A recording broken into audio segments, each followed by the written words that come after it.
Hello everyone, welcome to extra classes. आज हम लोग डिस्कस करेंगे प्रेशर एंड इट्स मेजरमेंट का एक इम्पॉर्टेंट लॉ जिसको हम लोग कहते हैं पास्कल्स लॉ, और इसके साथ ही हम लोग देखेंगे हाइड्रोस्टैटिक लॉ, और साथ में हम लोग देखेंगे कि प्रेशर क्या होता है, एब्सोल्यूट प्रेशर क्या होता है, गेज प्रेशर क्या होता है, वैक्यूम प्रेशर क्या होता है। So let's start with the Pascal's law. It states that pressure at a point in a static fluid is equal in all directions. तो जब भी हम लोग देखते हैं कि फ्लूइड जो है वो एक जगह पे रुका हुआ है, मतलब कि वो अपने पोजीशन पे स्टैटिक है, तो जो प्रेशर होता है at any point is equal in all direction. इसके लिए हम लोग डायग्राम देख सकते हैं कि मान लीजिए कि यहाँ पे इस टाइप का एक कंटेनर है, पिस्टन सिलेंडर का अरेंजमेंट है, और इसमें कुछ होल्स बने हुए हैं.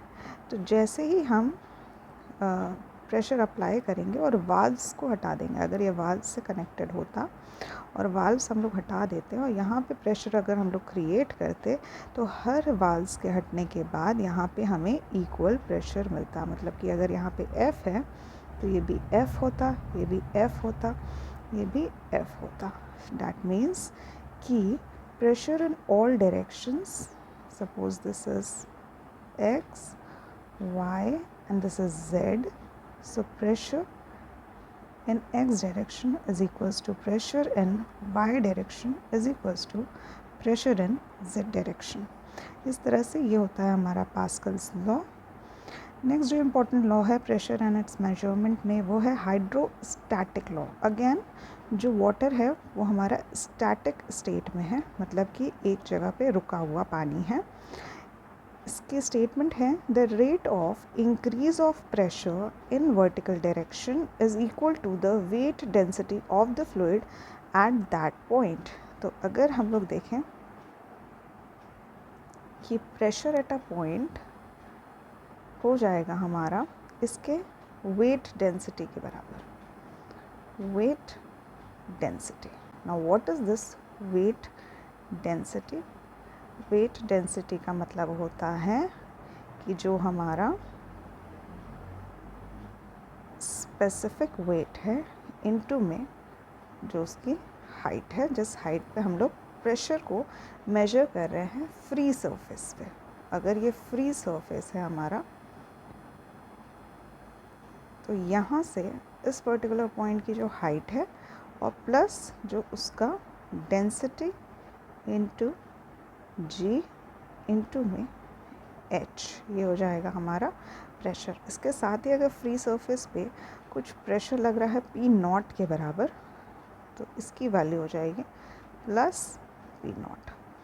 ओके, तो अगर यहाँ पे ये प्रेशर पी नॉट लग रहा है तो यहाँ पे हम लोग एक टर्म ऐड कर देंगे पी नॉट के बराबर. अगर नहीं लग रहा होता तो सिंपली जो हमारा प्रेशर होता वो हो जाता रो जी एच के बराबर. सिमिलरली अगर हमें प्रेशर हेड कैलकुलेट करना है, pressure head,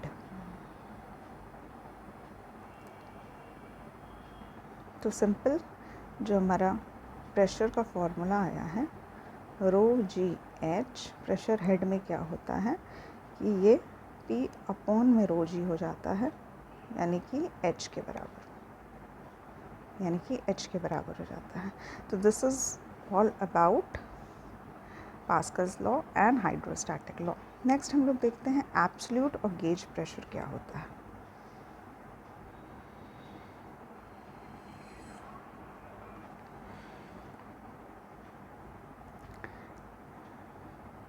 So let's see what is absolute pressure. सबसे पहले हम लोग देखते हैं एटमॉस्फेरिक प्रेशर क्या होता है.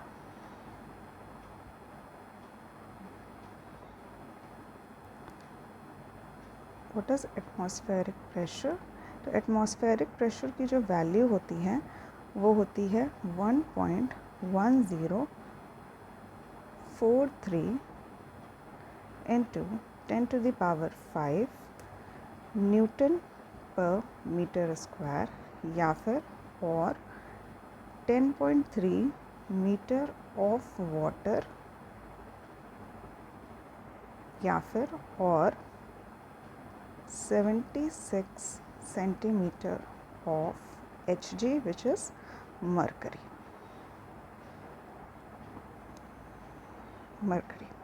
सो जो नॉर्मल एटमॉस्फेयर है जिसमें हम सब सराउंडेड हैं, तो हमारा आसपास जो हमारा एटमॉस्फेयर है वो हम पे एक प्रेशर क्रिएट करता है, और ये जो प्रेशर क्रिएट होता है इसी को हम लोग एटमॉस्फेरिक प्रेशर कहते हैं। जितने भी डिवाइसेस हैं जो कि प्रेशर मेजरमेंट डिवाइसेस हैं, वो सब जो प्रेशर मेजर करते हैं वो एटमॉस्फेरिक प्रेशर को एक इंडेक्स मान के करते हैं। ये एक इंडेक्स है और इसके बाद जो वैल्यू आ रही होती है वो उनका प्रेशर होता है। मतलब कि उनके लिए एटमॉस्फेरिक प्रेशर से ही काउंटिंग शुरू की जाती है। ठीक है, इसको समझते हैं कैसे।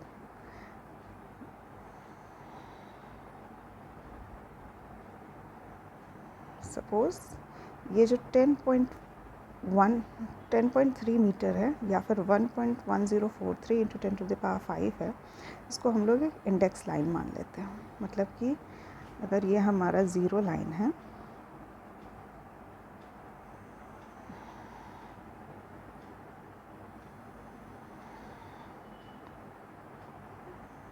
अगर ये हमारा ज़ीरो लाइन है, ओके, तो यहाँ पे इतना जो डिस्टेंस है ये हो जाएगा हमारा 1.1043 इंटू 10⁵ न्यूटन पर मीटर स्क्वायर के बराबर। दैट मीन्स कि ये जो इंडेक्स है ये शो कर रहा है हमारी एटमॉस्फेरिक प्रेशर की लाइन। ये एटमॉस्फेरिक प्रेशर की लाइन हो गई। इफ़ सपोज़ हम एटमॉस्फेरिक प्रेशर को इंडेक्स मान के किसी पॉइंट ए पे अपना प्रेशर मेजर कर रहे हैं, ओके, तो हमारे पास जो वैल्यू आएगी वो आएगी इतनी,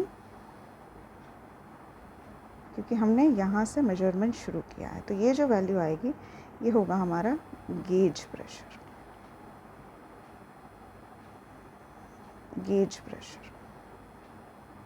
ओके, सो एटमॉस्फेरिक प्रेशर से ऊपर या उससे प्लस में जो वैल्यू आती है, प्रेशर है ये लाइन, प्रेशर लाइन है, ओके, तो इससे प्लस में जो वैल्यू आती है, तो एटमॉस्फेरिक प्रेशर से ऊपर जो वैल्यू आ रही है उसको हम लोग कहते हैं गेज प्रेशर। तो बेसिकली जितने भी प्रेशर मेजरिंग इंस्ट्रूमेंट्स होते हैं वो सब गेज प्रेशर ही मेजर करते हैं।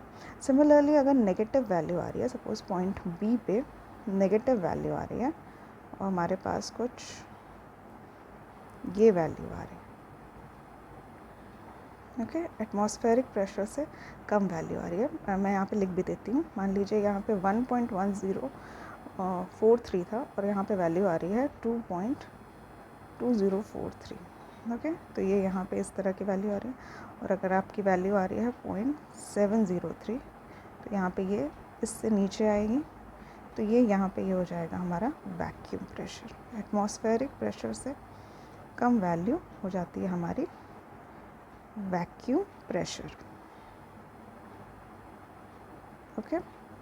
सिमिलरली अगर हम लोग ज़ीरो लाइन से कैलकुलेट करते हैं प्रेशर को, तो ज़ीरो लाइन से जब हम लोग कैलकुलेट करेंगे तो प्रेशर एट ए कितना हो जाएगा, एटमॉस्फेरिक प्रेशर का इतना वैल्यू प्लस जितना उसकी गेज प्रेशर थी, ओके। सो पी ए ये जो हो जाएगा, ये हो जाएगा एटमॉस्फेरिक प्रेशर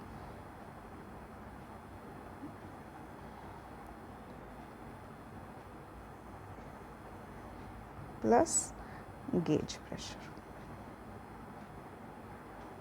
ओके। और ये जो वैल्यू आएगी जब हम लोग ज़ीरो से कैलकुलेट कर रहे हैं, मतलब डेटम लाइन से कैलकुलेट कर रहे हैं, तो इसको हम लोग कहते हैं absolute pressure. Absolute pressure. Similarly अगर हम लोग पॉइंट बी पे कैलकुलेट करते हैं, तो pressure at point B is equals to atmospheric pressure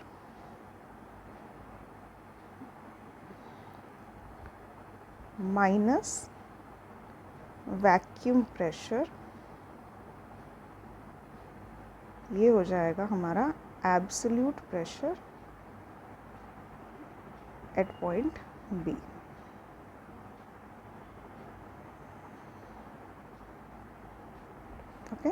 तो यहाँ से ये क्लियर हो गया कि जितनी भी प्रेशर मेजरिंग डिवाइसेस होती हैं वो सब आपको गेज प्रेशर या फिर वैक्यूम प्रेशर मेजर करके देती हैं। अगर आप लोगों को एब्सोल्यूट प्रेशर निकालना है तो सिंपली आपको एटमॉस्फेरिक प्रेशर का यूज़ करना होगा, या तो वो उसमें प्लस होता है या तो फिर माइनस होता है, डिपेंडिंग कि whether it is a gauge pressure और a vacuum pressure. I hope ये कॉन्सेप्ट आप लोगों को समझ में आ गया होगा। अगर ऐसे नहीं समझ में आया तो हम लोग क्वेश्चंस जब स्टार्ट करेंगे तो ईज़िली आपको ये कॉन्सेप्ट समझ में आ जाएगा। So thank you for watching the lecture.